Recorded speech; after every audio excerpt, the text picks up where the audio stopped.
ન્યુયોર્કથી Florida આવેલી jet બ્લુની ફ્લાઇટના landing gear કમ્પાર્ટમેન્ટમાંથી 2 લોકોના મૃતદેહ મળી આવ્યાની એક ચોંકાવનારી ઘટના સામે આવી છે. આ flight Fort Lauderdale Hollywood international airport પર લેન્ડ થઈ હતી. આ પહેલા પણ અમેરિકામાં આવો જ એક મામલો સામે આવ્યો હતો, જેના કારણે હવે એરલાઇન સિક્યોરિટી પર પણ સવાલ ઉઠી રહ્યા છે.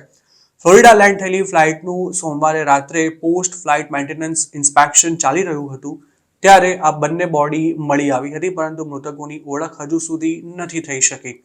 આ બંને લોકો કઈ રીતે એરક્રાફ્ટ સુધી પહોંચી શક્યા તેને લઈને પણ હાલ તપાસ ચાલી રહી છે. જેટ બ્લુના જણાવ્યા અનુસાર આ ફ્લાઇટ છેલ્લે JFK ઇન્ટરનેશનલ એરપોર્ટથી ફ્લોરિડા આવી હતી અને સોમવારે રાત્રે 11:10 લેન્ડ થઈ હતી. લેન્ડિંગ ગિયર એરિયાનું ઇન્સ્પેક્શન કરી રહેલા ગેટ ટેકનિશિયને બંને બોડીને સૌ પહેલા જોઈ હતી.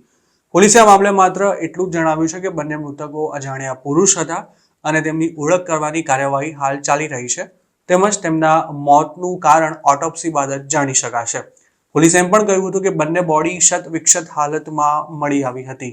જે એરક્રાફ્ટમાંથી આ બોડી મળી આવી હતી તે સૌ પહેલા મોડી રાત્રે 1:10 જમાઇકાના કિંગસ્ટન એરપોર્ટ પરથી ટેક ઓફ થયું હતું અને સોમવારે સવારે 7:30 વાગ્યાની આસપાસ ન્યુયોર્ક પહોંચ્યા બાદ તેણે સોલ્ટ લેક સિટી માટે ઉડાન ભરી હતી.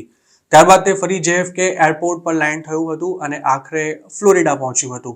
હજુ 2 અઠવાડિયા પહેલા જ યુનાઇટેડ એરલાઇન્સથી શિકાગોથી હવાઈ પહોંચેલી ફ્લાઇટના લેન્ડિંગ ગિયર કમ્પાર્ટમેન્ટમાંથી એક બોડી મળી આવી હતી. ફેડરલ એવિએશન એડમિનિસ્ટ્રેશનનું માનવું છે કે ટિકિટ વિના પ્રવાસ કરતા લોકો લેન્ડિંગ ગિયર કમ્પાર્ટમેન્ટમાં છુપાઈ જઈને ટ્રાવેલ કરવાનું રિસ્ક લેતા હોય છે, પરંતુ આવું સાહસ જીવલેણ સાબિત થઈ શકે છે. જે લોકો લેન્ડિંગ ગિયરમાં કચડાઈ જતા બચી જાય છે તે પણ ફ્લાઇટ હવામાં ઉડી રહી હોય ત્યારે ઓક્સિજનની કમી અને ફ્રીઝિંગ ટેમ્પરેચરને કારણે બેભાન થઈ જતા હોય છે કે પછી મોતને ભેટતા હોય છે. FAAના 2011ના રિપોર્ટ અનુસાર પ્લેનમાં મફતમાં આ રીતે પ્રવાસ કરનારા લગભગ 80% જેટલા લોકો મોતને ભેટતા હોય છે.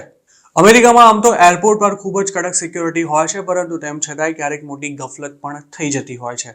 થોડા દિવસો પહેલા જ હોલિડે ટ્રાવેલ પીરિયડ દરમિયાન બનેલી આવી જ એક ઘટનામાં એક મહિલા ટિકિટ ખરીદ્યા વિના જ અને ઇમિગ્રેશન કાઉન્ટરને પણ ક્રોસ કરીને કેનેડી એરપોર્ટથી સીધી પેરિસ પહોંચી ગઈ હતી અને તેની આ કરતૂતની જાણ થતાં તેને અરેસ્ટ પણ કરવામાં આવી હતી. થેન્ક્સગિવિંગ વીક દરમિયાન બનેલી આ ઘટના બાદ સિએટલથી ટેક ઓફ થનારી ડેલ્ટા એરલાઇન્સની ફ્લાઇટમાં પણ એક ટિકિટલેસ પેસેન્જર પ્રવાસ કરવાનો પ્રયાસ કરી રહ્યો હતો. જોકે હોનોલુલુ જઈ રહેલી આ ફ્લાઇટ ટેક ઓફ થાય તે પહેલા જ આ ખુદાબખ્શ મુસાફર ઝડપાઈ ગયો હતો.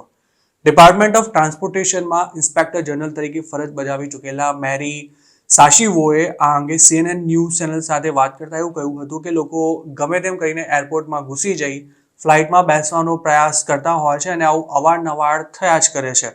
જોકે તેનું પરિણામ ખૂબ જ ભયાનક આવી શકે છે, કારણ કે લેન્ડિંગ બોક્સ કમ્પાર્ટમેન્ટમાં જો કોઈ આ રીતે ઘૂસી જાય તો તેનાથી એરક્રાફ્ટને નુકસાન થવાની પણ પૂરી શક્યતા રહે છે અને આ જ રીતે કોઈ જો અટેક કરવાના ઈરાદા સાથે એરક્રાફ્ટમાં ઘૂસી જાય તો તેનાથી પેસેન્જરનો જીવ પણ જોખમમાં મુકાઈ શકે છે.